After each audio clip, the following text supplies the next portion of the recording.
Continuamos con la presentación en donde les estaba yo mencionando con anterioridad que la NASA pues desarrolló por primera vez este análisis de peligros y puntos críticos de control con la finalidad de poder ofrecer garantías de la más alta calidad. Ojo, son cosas distintas, disponible en aquel momento para los componentes de vehículos espaciales. Pillsbury programó la capacitación para FDA con la finalidad de que el HACCP de aquel año pudiera introducirse a la seguridad alimentaria a través del análisis de peligros y puntos críticos de control. Fue la primera vez que se utilizó a ese nivel. Pero, ¿qué pasaba con estos astronautas que iban al espacio por el proyecto que tenían, derivado de la pugna por la lucha de conquista al espacio? Primero, pues los gringos, la gente en Estados Unidos de Norteamérica, construyó una cámara en donde generaban cero gravedad y ahí se dieron cuenta que los alimentos desaparecían bajo gravedad cero. Conectaban la máquina y boom, empezaba uno a flotar, quedaba en gravedad cero. Y entonces los alimentos se hacían migajas y se metían donde estaban los controles de las máquinas, se metían a estas partes. Y como tenían humedad, causaban cortos. Y el segundo problema y más difícil de solucionarlo fue la inocuidad microbiológica en cada paquete de alimento. Es decir, un alimento ya procesado sin ningún conservador, si tú lo pones en la bolsa, pues se echa a perder, le crecen hongos y si quien lo preparó no se lavó las manos, tenía bacterias, bueno, pues se hace un cultivo de bacterias y finalmente eso es lo que enferma. Desgraciadamente no podemos tener un astronauta con diarrea en el espacio, si no imagínense qué relajo hace. Al inicio, ellos exploraron un programa que en la actualidad existe en sus computadores, se llama Cero Defectos y fue utilizado para probar el hardware, pero no funcionó en alimentos en ese momento. Eventualmente lo trabajaron con el concepto que también está en sus computadoras que se llama modo a prueba de falla. En este caso era modo de falla, el cual permitía conocer si el proceso estaba fuera de control o si existía una mayor probabilidad de ocurrencia de un problema de la inocuidad de los alimentos, y a esto, en ese momento, ellos le llamaron punto crítico de control. Para 1971, el HACCP original, que no es el actual, el que ellos empezaron a hacer, constaba únicamente de 3 principios: la parte de la identificación y la evaluación de los peligros, que esto estaba asociado, pudiera ser al cultivo, a la cosecha, al proceso, hasta llegar a la comercialización y preparación. 2, la determinación de puntos críticos de control para controlar, válgame la redundancia, cualquier peligro identificado. Y 3, el establecimiento de los sistemas para el monitoreo de los puntos críticos de control. Ellos trataron de introducirlo a la FDA, como ya lo comentamos, y FDA promulgó las primeras leyes, las regulaciones e instruyeron a inspectores para que aplicaran HACCP. Pero no se logró nada de HACCP en ese momento, en esos años. Hubo, al paso de los años, pues un informe de la Academia Nacional de Ciencias para 1985. Y aquí es importante mencionar que el Comité para la Protección de Alimentos de la Academia Nacional de Ciencias de los Estados Unidos publicó un informe sobre los criterios microbiológicos. Este fue un buen resultado de un estudio solicitado por varias agencias gubernamentales con toda la responsabilidad sobre la inocuidad alimentaria. Es decir, ellos se reunieron para poder revisar ese análisis de peligros y puntos críticos de control que se había creado y que realmente no funcionaba como tal. Algo le hacía falta. Este estudio recomienda ampliamente el uso del HACCP, pero, ojo, dice, el HACCP debe de ser obligatorio para toda la industria alimentaria y se deberá dar acceso regulatorio a los registros que comprueben la inocuidad. En la torre, toda la gente que se dedicaba a esto no tenía un registro de cómo producían, cómo hacían sus alimentos, y eso era un problema real.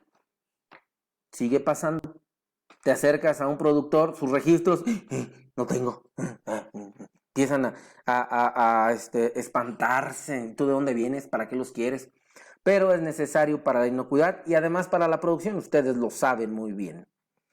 Este Comité Nacional de Criterios Microbiológicos para los Alimentos, pues ya basados en las recomendaciones de la Academia Nacional de Ciencias, del famoso NAS, tuvo su primera reunión para 1988, 3 años después, nombrado así por un grupo de expertos para trabajar en el tema. Una parte fundamental de la misión fue que se fomentara el uso de la adopción del análisis de peligros y puntos críticos de control para la inocuidad alimentaria. Todos sabemos que en aquellos años hubo opiniones divididas, por lo que se nombró un grupo de HACCP que estudiara el tema y diera recomendaciones al Comité Nacional de Asesoría en Criterios Microbiológicos. Ahora bien, le decían a los Estados Unidos que no podía ser juez y parte, decir que el análisis de peligros era válido para todo y que no se podía utilizar en otras cosas. Pero ahora bien, nosotros recordamos que FAO es la Organización de las Naciones Unidas para la Agricultura y la Alimentación, ya tenía cierto proceso de trabajar en estas áreas de la inocuidad alimentaria. Por lo tanto, lo que se trabajó en conjunto con el Comité Nacional de Criterios Microbiológicos en FAO fueron las modificaciones para las mejoras y los principios de HACCP. Así que ustedes pueden consultar el documento que se publicó en el año del 2003. Este códex adoptó ya como tal un documento en donde dice a nivel internacional las guías para el análisis de peligros y puntos críticos de control. Y ustedes de aquí, de esta parte que les estoy mostrando, pueden tomar la dirección, tomen una fotografía y después la capturan en su navegador y entran directamente al Comité del Códex Alimentario sobre la higiene de los alimentos, que es la página a los que los va a enviar. Ahí está el link. Los usos internacionales, este HACCP es aceptado de manera internacional, es el mejor método para garantizar la inocuidad de los alimentos, tanto que de aquí se saca la norma 22000, tanto que de aquí se sacan los principios de Global Gap, tanto que de aquí muchas certificadoras, no nada más esa, hacen todas estas actividades. En Estados Unidos recordamos que es obligatorio, por eso la gente que vende aguacates para allá debe de conocer de HACCP. En Europa se exige a partir del 2006, Canadá, Japón, Australia, México, lo estamos adoptando y seguimos en esas tareas. Ok, una parte interesante que ya lo comentamos son los prerequisitos.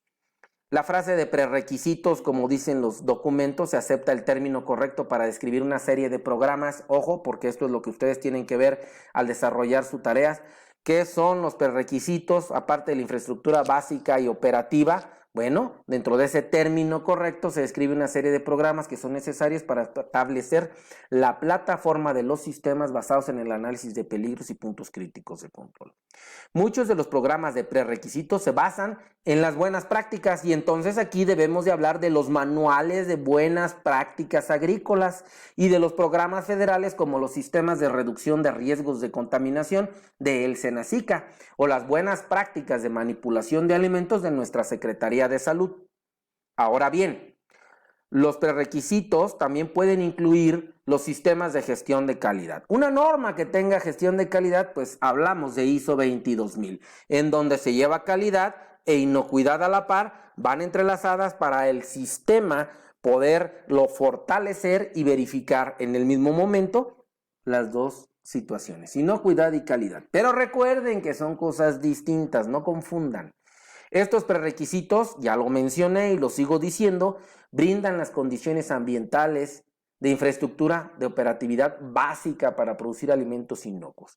Los programas de prerequisitos deben de establecer también puntos de control, que obviamente serán distintos a los puntos críticos de control del análisis de peligros y puntos críticos de control. Fotografías en donde dicen, bueno, ¿qué es esto? ¿Un hospital? Claro que no, es un lugar donde se producen alimentos. ¿Qué está haciendo esta persona? Ok, está verificando a lo mejor alguna temperatura sobre un proceso ya determinado, pero es parte de los prerequisitos. Observen pisos, paredes, techos, luces. Observen también que son de acero inoxidable la mayoría de los productos. Herramientas que tienen para producir alimentos. Conceptos clave, correcto. ¿A qué me refiero con esto? Vienen los programas de prerequisitos, sí, claro que sí. Evitar los peligros potenciales de bajo riesgo se puedan transformar en peligros graves que afecten la inocuidad de los alimentos. Hay que tener mucho cuidado con esa parte. peligro que yo puedo controlar, ¿sí? Evito ese riesgo, es decir, la probabilidad de que ocurra un peligro, que ya también lo hemos mencionado. Hay mucha historia de estos prerequisitos. Primero, fue reconocido por diferentes países después de que FAO, la Organización de las Naciones Unidas para la Agricultura y la Alimentación, revisó y se dio las modificaciones a HACCP y fueron publicados en el 2003. Para 1995, FDA reconoce como tal el reporte a fin de considerar el cambio en las buenas prácticas de manufactura. Para 1996, USDA y FSIS reconoce la importancia de los programas de prerequisitos, APHIS, así se menciona. USDA es la Secretaría de Agricultura de los Estados Unidos y APHIS representa así como nuestra COFEPRIS. El Comité Nacional de Criterios Microbiológicos para 1997 dice que era necesaria la revisión de los planes HACCP y concedió mayor importancia a los programas de prerequisitos. Entonces, entendemos que no nada más los 7 principios o las 5 tareas previas de HACCP son necesarias, sino que necesitamos antes reconocer que la infraestructura básica y operativa es obligada en estos famosos prerequisitos. Hay una generalidad de los programas que voy a mencionar. Estos programas de prerequisitos representan la base que proporciona las condiciones ambientales y operativas básicas que son necesarias para la producción de alimentos inocuos y les muestro esta fotografía que ustedes pueden apreciar, en donde muchos que no conozcan las instalaciones de un sitio como estos dirán qué feo se ve ahí, pero si empezamos a observar, esto es un rastro tipo inspección federal que no se ve nada tirado, pisos, paredes, techos están limpios y hay muchos de acero inoxidable. Entonces, toda la infraestructura que está aquí es la básica, es la operativa. Las canales no están en el piso como lo vimos en otras presentaciones que ustedes han de recordar cuando hablamos del periodo legislativo de 1800 y que hablábamos de 1906, donde Upton Bob Sinclair decía en el documento de Jungle las condiciones infrahumanas para producir alimentos. Entonces aquí nosotros podemos observar. Hay otras situaciones que debemos de considerar, que son las normas oficiales mexicanas y los manuales de buenas prácticas de manufactura y los manuales de buenas prácticas de producción. Entonces, eso son parte de los prerequisitos. ¿Qué dicen esos manuales? Pues esos manuales nos hablan de la higiene, nos hablan de los programas de fauna nociva, que siguen siendo prerequisitos. Estos programas de prerequisitos, según la ley, deben de ser revisados y modificados cuantas veces sean necesarios. Si nosotros cambiamos el proceso, hay que cambiar, hay que revisar y hay que ver qué está fallando en los programas de prerequisitos. Las instalaciones que viene como primer punto en todos los manuales de inocuidad, de buenas prácticas de producción agropecuaria, acuícola, mencionan las instalaciones. Es el punto central para poder prevenir la contaminación y evitar que entren peligros potenciales en contacto con los alimentos. Hay que cuidar mucho ese aspecto como tal.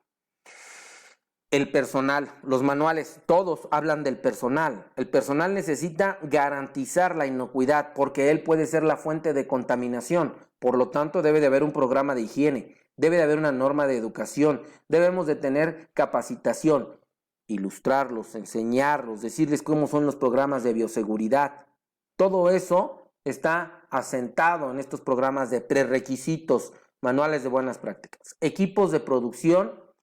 El diseño y la fabricación de los equipos de producción debe cumplir con los requerimientos sanitarios y además deben de ser diseñados para minimizar la contaminación de alimentos. Hay que calibrar todas las herramientas, los utensilios que necesitemos, hay que calibrarlos. No nada más porque los compramos nuevos, ya vienen calibrados, no. Hay todo un procedimiento.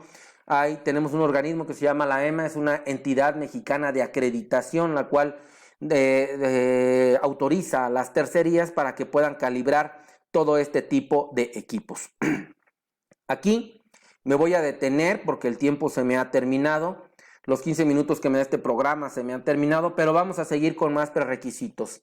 Entonces, Resumiendo, los prerequisitos son la parte de la infraestructura básica y operativa. Nos vemos en el siguiente video, que todos ustedes